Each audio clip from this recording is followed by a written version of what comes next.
bag. We are all, and I'll clean it up too, star stuff. Stuff with stars. Okay. Found these glitter stars. Perfect. Alright, today I'm going to discuss how the galaxies were kind of formed and just how galaxies are formed, different types of galaxies that can form. And the purpose of today's speech is pretty much to give you a deeper understanding of the universe, your place in it, and just a little bit about Hubble too. Okay, I'm going to start with showing how galaxies are kind of formed. This is our Milky Way, a time-lapse video of how are galaxies and different types of galaxies formed. Like your stars. Well, there are two leading theories. The first one is more commonly known as the Big Bang theory.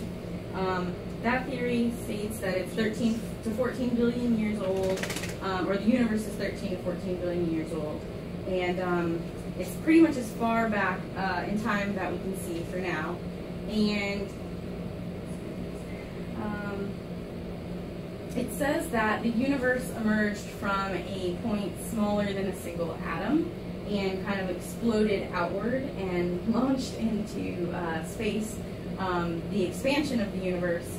And as it expanded, it eventually cooled. And once it cooled, gravity was kind of able to come in and pull clumps of gas and dust and brought it together and formed to, or kind of heated it to form stars. And these stars coalesced into smaller galaxies, which eventually formed and merged into larger galaxies.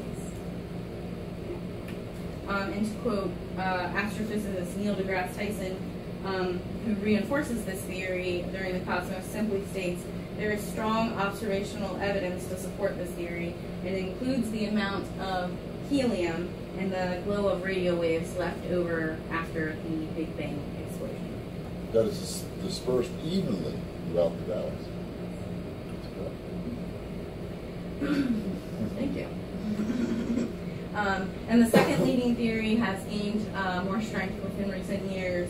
It kind of states that the universe first contained many small lumps of matter, which kind of came together, clumped together, and later subdivided to form galaxies. There's strong observational evidence to support this as well, because the Hubble telescope photographed many of these such lumps recently. And according to this theory, early large galaxies were spiral galaxies, but they eventually over time would merge to form larger elliptical galaxies, or elliptic galaxies.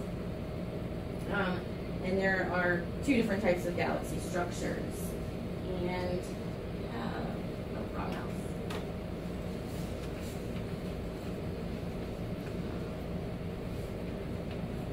Here is the first, I didn't even know if there was a time on there at all. Spiral, which kind of has a spiral with arms. Elliptical, in the middle it's more of just like a huge giant city of stars. And then a regular, I didn't really go over that much because it's like less than 3% of galaxies that are found that way. It's mainly just spiral and elliptical. Spiral, as you can see, it normally has a pinwheel shape. And in all spirals, there is dust and gas that fuel star formation. So spiral galaxies are constantly forming stars even today, which I thought was really cool. Over time, like I said, many spirals will merge to form ellipticals in the middle. And galaxies, they're really massive, so when they get crowded together, their gravitational hold is so strong that they can latch on to one another and pretty much never let go and form an elliptical galaxy. Elliptical structures, they usually resemble large eggs or footballs. They don't have the same spiral arms as their cousin structure. And here's a kind of a bigger picture as well to kind of show you. One has spiral arms and the other one kind of looks like an egg shape, just a big giant city of stars. Most of the stars in the elliptical are going to be older, and they have less dust than the spiral counterparts, so the star making process for an elliptical structure galaxy is pretty much all but ended. The Milky Way, our galaxy, is a spiral-shaped galaxy, but it didn't always start that way.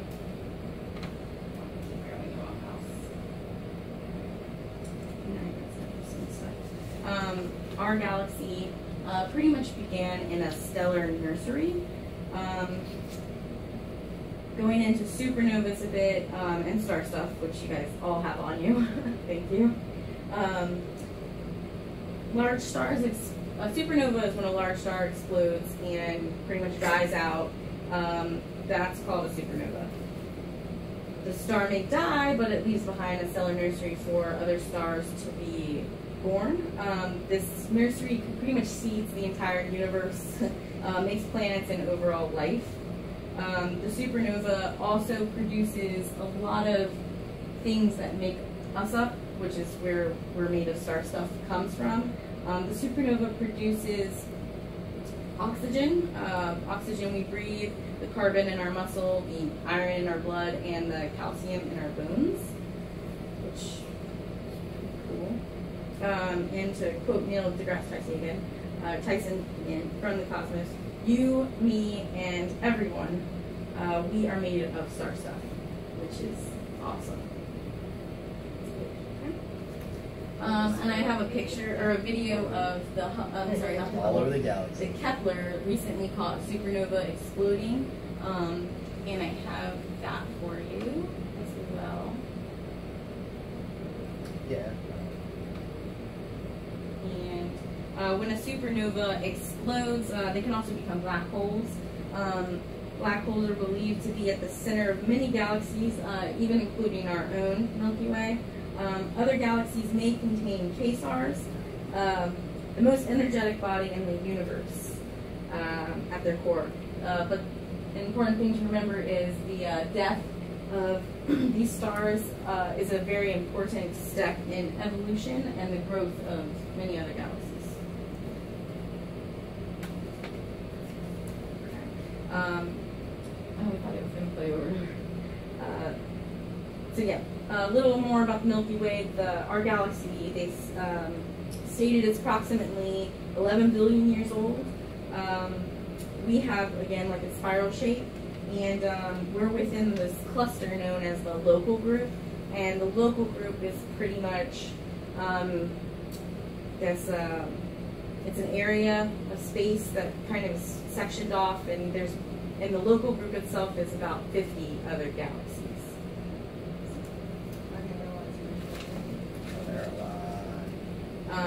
The Milky Way's closest neighboring galaxy is the Andromeda Galaxy. The Milky Way galaxy is actually set to collide with the Andromeda Galaxy in about 5 billion years. Even though they're the same age as the Milky Way, Hubble observations and other evidence has pretty much led to infer that the Andromeda Galaxy has already merged or collided or smashed into at least one or maybe even more other galaxies.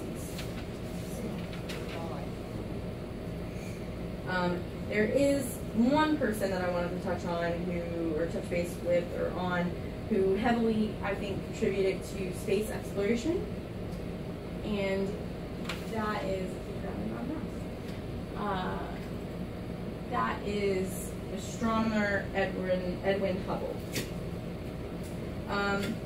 He was born November 20th, 1889, and he pretty much dedicated his life, or most of it, to astronomy. He measured the distance to individual galaxies. He also discovered that galaxies all around the Milky Way are moving away from us at terrific speeds. the farther galaxies are, the faster they are fleeing, which is also known as the Hubble constant. He was able to determine that the universe was expanding. Later, other astronomers determined that it was not only expanding, but it was also accelerating the expansion. He also discovered that the Andromeda was not only a nearby star cluster, but an entire galaxy, commonly known as the Andromeda Galaxy. So, yeah, he pretty much figured that out. Cool guy. Fortunately, Edwin Hubble died of a heart attack on September 28, 1953, but not before becoming one of the most leading astronomers of the 20th century. Some cool things about him: he served briefly in World War I, and he also helped revolutionize pretty much the way we looked at the universe and where we saw our place within it. And let's not forget, he's named after the Hubble telescope, or the Hubble telescope is named after him. And to quote Hubble, he once said, "I knew that even if I were second or third rate, it was astronomy that mattered." Which I thought was pretty cool. The Hubble Space Telescope itself, a few fun facts to remember. It has made more than 1.2 million observations since it began in 1990. It can see astronomical objects, to compare, we could literally, with the Hubble, see fireflies in Tokyo from here in Virginia. Fireflies. That much. Yes. And That is phenomenal. Hubble also weighs approximately 27,000 pounds, or roughly 2 fully sized grown African elephants. So it's huge. It took a lot of fuel to get up there. Hubble's spirit of discovery, however, lives on through the telescope. The telescope has captured the oldest light we've ever been able to see. It's also helped confirm the Hubble constant, that not only the universe is expanding, but the expansion is accelerating. And kind of has led us to discover that there might be a more mysterious force causing this acceleration. And that force is believed to be called dark energy or dark matter, which is very fascinating as well. Can't say. You can always see that it's there by light bending. Right. Finally, I hope today's presentation helped to inform you more on how galaxies are formed, different types of galaxies, and the theories surrounding them, especially including the Big Bang. Thank you. And I am going to be handing out mini Milky Ways, because that is the name of our galaxy. And that way you can take that away with you and enjoy. Thank you. Oh, great.